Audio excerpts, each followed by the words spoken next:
但係你攞晒所有嘢去做抵押，開20間分店，我覺得冒險咗啲咯。你覺得冒險咗啲？不如開住2間先都好啫。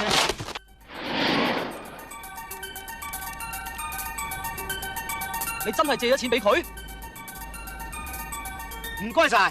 客咩氣啊？老細你叫到我係照做啫。條靚仔隔呢條片，我知佢想點啦，開分店喎。分店全部開喺山卡啦，赤鱲角、沙頭角最旺嗰間牛頭角仲一地路喎。喂，你學過風水未啊？知你識睇啦啩？啊，睇唔睇到啊？死路一條啊！多錢都借俾佢，等我先打我啲。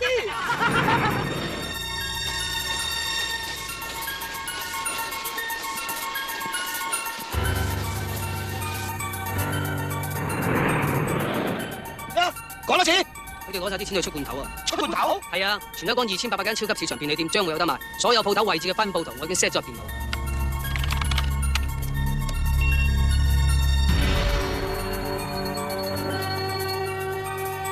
點解我借錢開分店係會死嘅咧？如果我開一間食肆，我開分店嘅時候，你覺得呢個邊際擴張成本係屬於高定係低㗎？高啊！因為你開一間分店，你有鋪租，你有裝修，你有人工，你有入貨係嘛？你嘅前期投資要好大。你唔好講緊還銀行嘅借錢啊，你自己前期嗰啲嘅 set up 嘅成本啊，你都唔知幾時先飽係嘛？我越借得多俾你，你越死得快。好啦，咁點解做罐頭又會唔知由死字變掂字咧？點解咧？嗰個邊際擴張成本係點啊？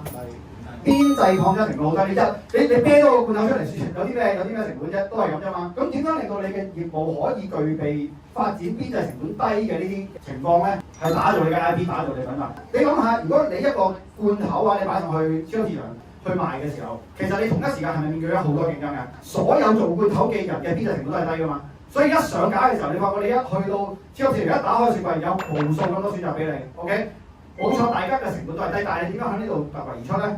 品牌。OK， 做餐廳咧有啲競爭嘅壁壘 ，location 嘅限制已經係你最大嘅競爭嘅壁壘嚟嘅。你有冇試過？其實嗰間嘢唔係特別非常好食，只不過佢就腳夠近，唔使排隊，跟住你有冇食咧？實有呢種情況啊。OK， 點解？因為地點就係佢嘅優勢。一間餐廳裏面可能方圓500米嘅裏面，佢都可以做晒嗰度嘅生意。OK， 但係如果你叫外賣咧，叫外賣你就唔會諗咩喎？我要叫最好食嘅。